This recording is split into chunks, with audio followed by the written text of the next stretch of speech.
Hello दोस्तों, नमस्कार। मैं हूं अभिषेक सिंह। आज का वीडियो जो है कि हिस्ट्री से संबंधित है, इतिहास से।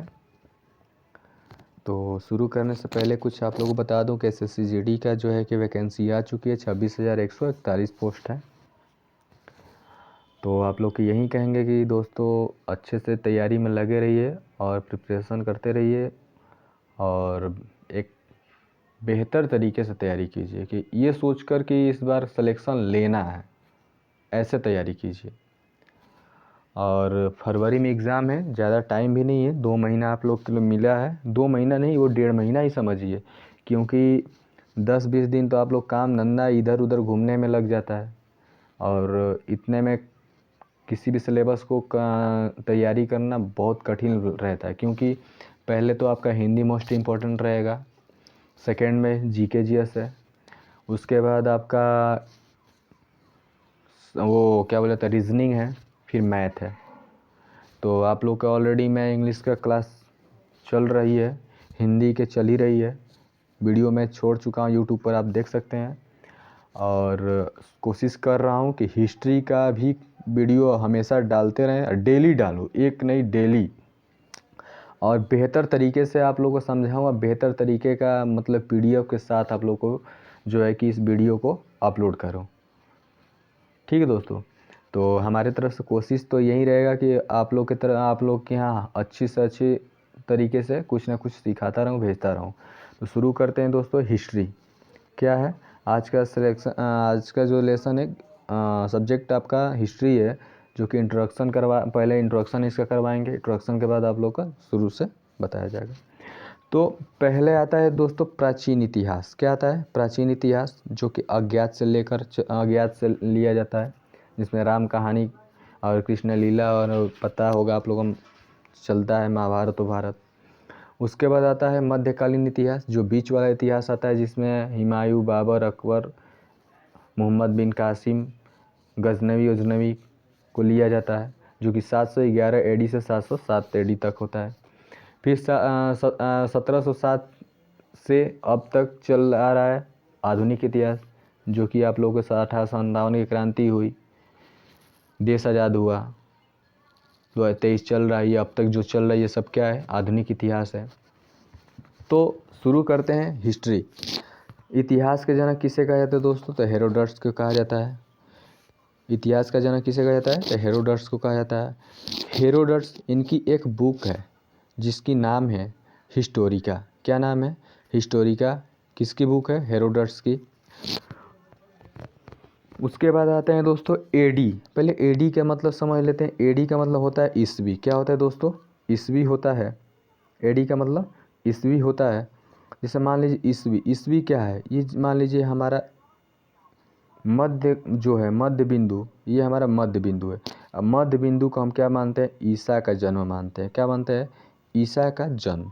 ईसा के जन्म को हम मध्य बिंदु मानते हैं। और ईसा के बाद हमारा क्या मानते हैं? सिकंदर आया था। ईसा के जन्म से पहले कौन आया था? सिकंदर आया था। कब आया था? 326 ईस्वी में आया था।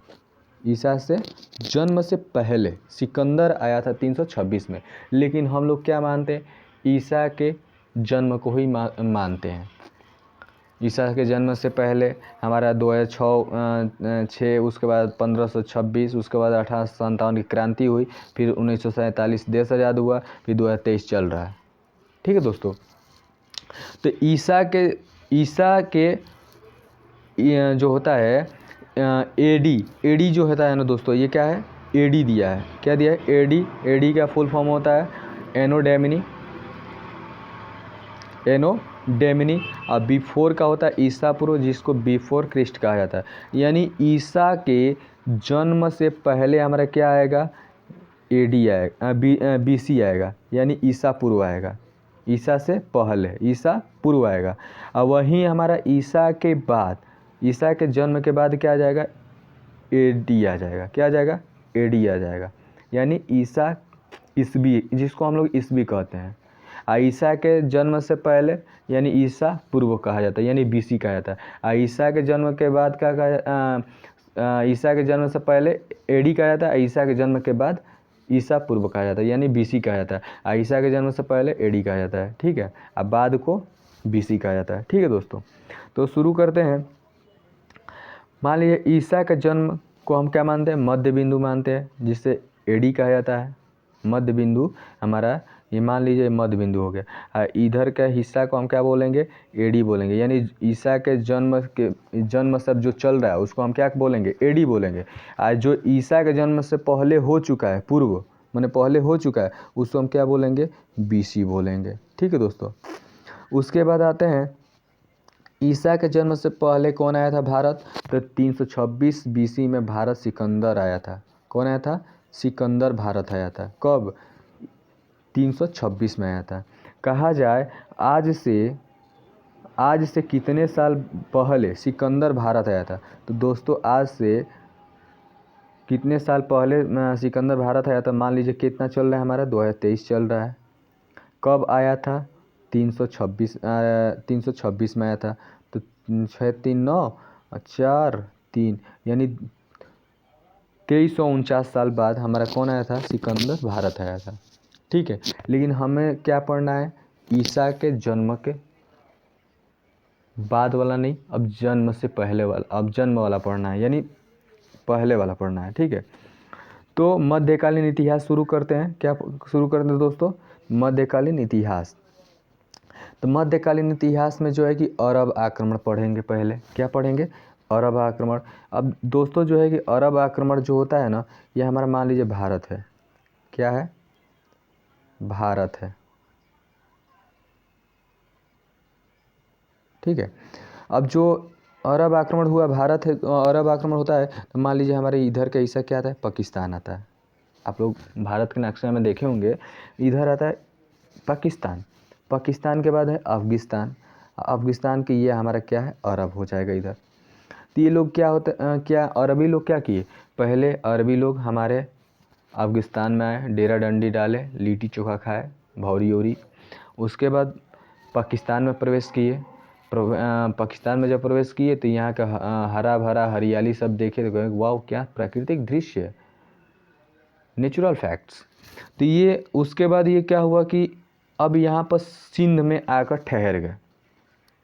ठहरने के बाद यहाँ का रीति रिवाज, कल्चर, संस्कृति, यहाँ के सभ्यता जो भी है, यहाँ के क्या किए, ठहरने के बाद साल 1.5 साल यहाँ पर रुकने के बाद यहाँ की भाषा को ट्रांसलेट किए अपने भाषा में। उसके बाद यहाँ की संस्कृति को समझे, सभ्यता को समझे, फिर इन लोग के लोग के तौर तरीके समझे। उसके बाद ये लोग क्या किए, भारत पर आक्रमण किए। ये नहीं कि तुरंत ये भारत में जाओ और धड़ाम धड़ाम आक्रमण करना शुरू कर दो ना। चोर कभी चोरी करने जाता है घर में तो तुरंत जाकर डाका नहीं डालता है दोस्तों। वो क्या करेगा, घर के इर्द गिर्द पहले राउंड मारेगा 2-3 दिन, देखेगा लोकेशन वहाँ के, कौन सा सामान कहाँ रखा है, कौन कैसे रहता है, कौन कहाँ सोता है, फिर वो डाका डालता है।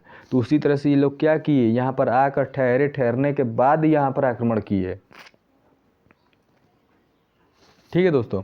अब आक्रमण आप लोग के दिमाग में ये भी चल रहा होगा, तो आक्रमण किए तो मान लीजिए राजा पर ही ना आक्रमण होता था ना, राजा पर नहीं, ये राजा पर तो करते थे, लेकिन ये हिंदू आस्था मंदिरों पर ज़्यादा आक्रमण करते थे, मंदिरों को तोड़वाना फोड़वाना। क्योंकि मंदिर में ही हम लोग क्या करते थे, अभी भी संस्कृति सभ्यता चली आ रही है कि मंदिर में जो है कि दान दक्षिणा आज भी हम लोग देते हैं, ज़्यादा अधिक मात्रा में मिलता है, दिया जाता है, ठीक है दोस्तों।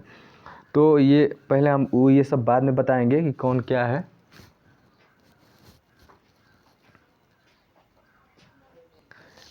तो अरब आक्रमण पहला आक्रमण होता है 711 एडी में, जो कि अबू दैला करता है। कौन करता है, अबू दैला करता है, जो कि असफल व्यक्ति रहता है। क्या रहता है, असफल व्यक्ति रहता है। तो ये क्या हुआ, असफल हुआ। फिर दूसरा आक्रमण होता है, दूसरा आक्रमण हुआ 711 में, जो कि बुदैल करता है। कौन करता है, बुदैल किया, ये भी असफल हुआ। अब ये दो लोग तो अरब सागर से तो आए, अरब सागर से असफल हुए, लेकिन हुए तो ये मान लीजिए आज के टेंडर चल रहा है, मान लीजिए कहीं झगड़ा बवाल हो रहा है, तो मान लीजिए कि वहाँ पर भीड़ भड़ाका जम रहा है, तो कोई ये सोचेगा यार वहाँ पर क्या भीड़ हुआ, कैसा माहौल बना है, क्यों बार बार वहाँ पर लोग जा रहे हैं, हाँ। चाहे शॉपिंग करने के लिए किसी मॉल में जा रहे हैं लोग, तो क्या क्वालिटी है वहाँ पर, तभी तो लोग जा रहे हैं। तो उसी तरह से जब ये लोग असफल हुए तो ये क्या हुआ कि जब तीसरा बंदा आया तो ये सोचा कि क्या बात है भाई कि वहाँ ये लोग जा रहे हैं, जाने के बाद खाली हाथ लौट रहे हैं। तो ये तीसरा जो आया बंदा ये एक तैयारी के साथ आया। कौन? तीसरा अरब आक्रमण होता है 712 में मोहम्मद बिन कासिम किया, जो कि सफल व्यक्ति रहता है। कौन रहता है? सफल व्यक्ति। सफल होने का इसका क्या कारण था? सफल होने का कारण यही था, बताया था ना कि ये आकर साल 1.5 साल भारत में आए और इस यहाँ की संस्कृति, सभ्यता, कल्चर, यहाँ का रहन सहन, ढंग, सब कुछ यहाँ पर आकर रह कर देखे, समझे, सोचे, उसके बाद आक्रमण किए। अब इसका मतलब ये नहीं तुरंत आओ आक्रमण करो, ऐसा कुछ नहीं था। तो ये तीसरा आक्रमण कौन करता है? 712 में मोहम्मद बिन कासिम किया, सफल रहता है। फिर इसी को मोहम्मद बिन कासिम को ही प्रथम मुस्लिम अरब आक्रमणकारी कहा गया। ये इसको कौन भेजा था? तो अल हज्जाज के सेनापति ने भेजा था। ये कहाँ से आया था? तो खब्बर दायरे से आया था। खब्बर दायरे का मतलब होता है दोस्तों कि जो पहाड़ियों के बीचों बीच जो चट्टान रास्ता बना रहता है, उसी रास्ते से ये भारत आया था, 2 चट्टानों के बीच से, उसी को खब्बर दायरे कहा जाता है। दायरे मतलब दरार, ठीक है। उसके बाद दोस्तों जो है कि खब्बर दायरे को ही हम लोग क्या कहते हैं? भारत के प्रवेश द्वार कहा जाता है। खब्बर दायरे को ही भारत का प्रवेश द्वार कहा जाता है। अब मोहम्मद बिन कासिम जो है कि दोस्तों अब आक्रमण तो किया, कहाँ किया? हमारा सिंध क्षेत्र पर आक्रमण किया। जब सिंध क्षेत्र पर आक्रमण किया तो सिंध के राजा कौन थे? तो दाहिर थे। तो आप लोगों के दिमाग में ये चल रहा होगा कि वहाँ का राजा तो था, तो ज़रूरी थोड़ी है कि यहाँ पर भारत में एक ही राजा होगा, बहुत सारे राजा होंगे। तो ना, आज के अभी भी आप लोग सोचिए, यहाँ पर एक राजा बैठा है कि यहाँ पर राजा बैठा है कि यहाँ पर राजा बैठा है कि यहाँ पर। आप लोग घर ही में हो रहा है आज दर्द याद में, मान लीजिए आपके घर में कोई आपत्ति आ रही है, विपत्ता आ रहा है, तो दूसरा वाला मजा लेगा कि मारा ना, ससुर मर रहा है, मरने दो उसे। तो उसी तरह से ये राजा क्या करता था? ये राजा इसका तमाशा देखता था, चलो कम से कम से ये तो ख़त्म हुआ, मेरी जान तो बची। लेकिन ये भूल गया था कि आज इसके साथ हो रहा है, वहीं कल इसके साथ होगा। यही इन लोग में क्या थी? समझ नहीं थी, यानी एकता नहीं थी। ये एकता का मतलब ये नहीं कि यहाँ पर आक्रमण हुआ तो चलो भाई इसका हेल्प किया जाए, ऐसा कुछ नहीं था। ये एक दूसरे का तमाशा देखते थे, तांडव का। जैसे आजकल यही सब सभ्यता चला आ रहा है कि नहीं, कि घर में कुछ हो रहा है तो दूसरा मज़ा ले रहा है, तो वही सब होता था। तो इस वजह से ये क्या हुआ? कमज़ोर पड़ते थे ये यहाँ के राजा लोग। तो मोहम्मद बिन कासिम आक्रमण के समय सिंध के राजा दाहिर पर किया, जिनकी 2 पुत्रियाँ थी, सूर्यमला व परिमला थी, और पत्नी रानी बाई थी। तो सूर्यमला और जब राजा दाहिर को ये क्या किया? पराजित किया, हराया। तो हराने के बाद ये क्या किया कि सूर्यमला और परिमला को बंदी बना लिया। और बंदी बनाने के बाद ये क्या किया कि सूर्यमला और परिमला को खलीफा के सामने पेश कर दिया। किसके सामने पेश कर दिया? खलीफा के सामने पेश कर दिया। जब ये खलीफा के सामने सूर्यमला और परिमला गई तो इन्होंने अपना एक चतुराई भरी चालाकी चली। ये खलीफा से बोली कि हमारा तो जो है कि मोहम्मद बिन कासिम पहले से यूज कर चुका है हम लोग को, तो यूज कर चुका है। तो अब जब खलीफा के सामने सूर्यमला और परिमला को मोहम्मद बिन कासिम ले गया तो खलीफा से बैठ कर बोल रही हैं कि जो मोहम्मद बिन कासिम है ऑलरेडी हम लोग को क्या किया? यूज कर चुका है, आपके साथ विश्वासघात किया है। उन लोग को मोहम्मद बिन कासिम के खिलाफ खलीफा को क्या किए? भड़काए। अब भड़काने के बाद मौका देखते ही वहाँ से फरार हो गई दोनों, ठीक है। उसके बाद अब आप लोग ये सोच रहे होंगे कि मोहम्मद बिन कासिम दाहिर क्या था? वहाँ का राजा, यानी कमज़ोर राजा होगा, तभी तो पराजित कर दिया ना। वहाँ के जो राजा दाहिर थे वो क्या हुआ कि मृत्यु से पहले अरोरा के युद्ध में एक युद्ध किए। और उन्होंने एक युद्ध करने से पहले, अरोरा के युद्ध करने से पहले उन्होंने एक पत्र लिखा, और पत्र में ये जवाब दिया कि आज जो ये हमारा युद्ध होगा, ये जो मैं युद्ध जो लड़ने जा रहा हूँ, ये इतिहास में हमेशा याद किया जाएगा। क्या किया जाएगा? इतिहास में हमेशा याद किया जाएगा। या तो मैं जीवित रहूँगा या तो अरबियों को मार भगाऊँगा। फिर मृत्यु जब दाहिर जो राजा दाहिर थे उनके मृत्यु के बाद उसका कमान कौन संभाली, तो उनकी पत्नी रानी बाई संभाली। लेकिन अंत में खुद को आत्मदाह कर ली। कौन? ये रानी बाई। यानी अपने आप को, अपनी इज्जत और लाज को बचाने के लिए ये खुद को आग में समर्पित कर दी। पहले की रानियां, पहले की औरतें बहुत क्या थी, क्या बताऊं, छोड़ो, जाने दीजिए आप लोग। उसके बाद पहला आक्रमण होता है सिंध क्षेत्र पर, जो कि पहला आक्रमण किया सिंध क्षेत्र पर देवल बंदरगाह, फिर निर्बुध स्थल पर किया, सिंध पर जजिया कर लगाया, गैर मुस्लिमों पर। ये जो जजिया का मतलब होता है दोस्तों टैक्स। इन्होंने एक टैक्स लगाया, टैक्स जारी किया। गैर मुस्लिम मतलब मुस्लिम को छोड़कर, ये सब मुस्लिम गैर मुस्लिम को छोड़कर, और ब्राह्मण विधवा विकलांग पर नहीं लगेगा। गैर मुस्लिम का मतलब होता है कि ये, इसका कहने का मतलब ये था, या तो आप हमारा इस्लाम कबूल कर लो, नहीं तो यहाँ पर हमारे रहना है तो आप लोग को टैक्स भरना पड़ेगा, यानी जजिया कर देना पड़ेगा। ये जजिया कर जो है कि ब्राह्मण विधवा विकलांग पर नहीं था और गैर मुस्लिमों पर नहीं था। टैक्स लगाने का उद्देश्य क्या था, तो यानी अपने इस्लाम को प्रचार करना और अपना एक कमेटी तैयार करना। ठीक है। उसके बाद इन सब की जानकारी कहाँ मिलती है, तो इस सब की जानकारी चचनामा बुक में मिलती है, जिसका लेखक अली अहमद थे। इसका लेखक कौन थे? अली अहमद थे। अरब आक्रमण का उद्देश्य क्या था, तो लूट करना, इस्लाम का प्रसार करना। लूट कहाँ होता था? तो लूट दोस्तों मंदिरों में अक्सर होता था। कहाँ होता था? मंदिरों में अक्सर होता था। ठीक है, मंदिरों में अक्सर ये लूट होता था। और लूट करने का मतलब, ये लूट कर क्या करते थे? ये लूट कर अपने जो है कि सोना चांदी जेवरात यहाँ के लूट पाट करके अपने देश में, अपने कंट्री में ले जाकर इसको क्या करते थे? व्यापार करते थे, यानी अपना दुकान लगाते थे और उसको व्यापार कर कर बेचते थे। यहाँ के सोना चांदी ही नहीं, यहाँ के जो है कि संस्कृति सभ्यता सब कुछ यहाँ से चोरी किया, यहाँ से लेकर गए। अभी इतिहास अभी शुरू किए हैं, कोशिश करेंगे कि इससे बेहतर तरीके से बता पाऊँ, समझा पाऊँ। ठीक है दोस्तों। उसके बाद मोहम्मद बिन कासिम ने सोने का सिक्के, जिसको दिहरम कहा जाता है, सोने के सिक्के जारी किया। सोने का सिक्के जारी करने वाला यह कौन था? प्रथम मुस्लिम शासक था। अरब आक्रमण का प्रभाव क्या हुआ? तो अरब आक्रमण का प्रभाव ऊँट पालन की शुरुआत, मानचित्र कला के विकास, मानसून की खेती, खजूर की खेती, मानसून की खेती नहीं, मानसून की जानकारी, यानी मानसून की जानकारी, खजूर की खेती और दशमलव सिद्धांत। तो ऐसे हमारा भारत नहीं हुआ है। बहुत तकलीफ़ों से, बहुत कठिनाइयों से सामना करके खुद को मजबूत बनाकर एकदम चट्टान की तरह खड़ा है आज भारत। इसीलिए भारत को आज भी विश्व गुरु कहा जाता है।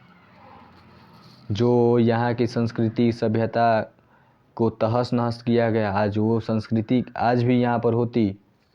संस्कृति तो है, लेकिन यहाँ के जो नालंदा विश्वविद्यालय को जला दिया गया, अगर वो नहीं जलाया गया होता तो आज विश्व में सबसे नंबर 1 पर हमारा शिक्षा के क्षेत्र में कौन होता? हमारा भारत होता। लेकिन नालंदा विश्वविद्यालय को भी जला दिया गया, जो कि बिहार में पड़ता है।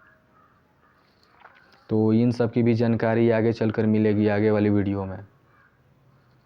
एक एक कंसेप्ट आप लोगों को बताऊंगा, एक एक कंसेप्ट को दोहराऊंगा। तो फिर से आप लोगों को एक बार रिपीट कर दे रहा हूँ।